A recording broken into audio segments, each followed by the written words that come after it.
కొంతమంది దేవుడికి పూజ చేయాలి అనగానే భారీ ఎత్తున ప్లాన్ చేసేస్తా ఉంటారండి.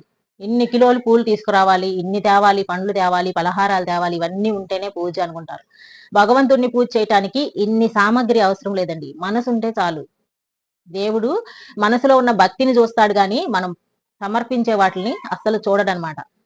ఇప్పుడు మనం ఏమీ పెట్టలేకపోయినా సరే, చక్కగా ఒక దీపపు కుందెలో నూనె పోసి, ఒత్తులు వేసి, ఒత్తుల్ని నలిపి, అగ్గిపుల్లతో వెలిగించి, కాస్త తీర్థం పెట్టి, ప్రసాదాలు ఏదో మన దగ్గర ఉన్నది సమర్పించి, ఇవన్నీ చేస్తున్నప్పుడు భగవంతుడు తృప్తి పడిపోతాడండి.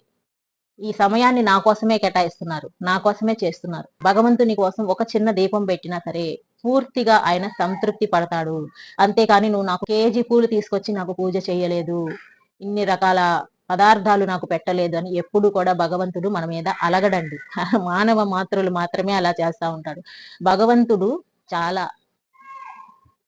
ఎత్తులో ఉంటాడు. ఆయన ఆలోచనలు కూడా చాలా ఎత్తులో ఉంటాయి కాబట్టి ఇట్లాంటి చిన్న చిన్న విషయాలను పట్టించుకొని మనల్ని శిక్షిస్తాడేమో అని ఏమాత్రం అనుకోకూడదనమాట. మన దగ్గర ఏమున్నా లేకపోయినా భక్తి అనేది ఉంటే భగవంతుడు దిగొస్తాడు, ఖచ్చితంగా దిగొస్తాడు.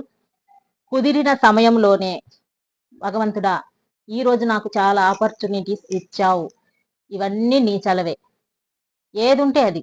మన దగ్గర ఏమీ లేదు కదండి, ఏమి లేకపోయినా కూడా పర్వాలా, మానవ జన్మ ఇచ్చాడు కదా, అమ్మా నాన్నలు ఇచ్చాడు కదా, కుటుంబం ఇచ్చాడు కదా, ఉండటానికి ఇల్లు ఇచ్చాడు కదా, తినటానికి మనకి 3 పూట్ల అవకాశం ఇచ్చాడు కదా. వీటన్నిటికీ కూడా ప్రతిరోజు మనం కృతజ్ఞతలు తెలియచేసుకుంటూ వెళ్ళడమే భక్తి.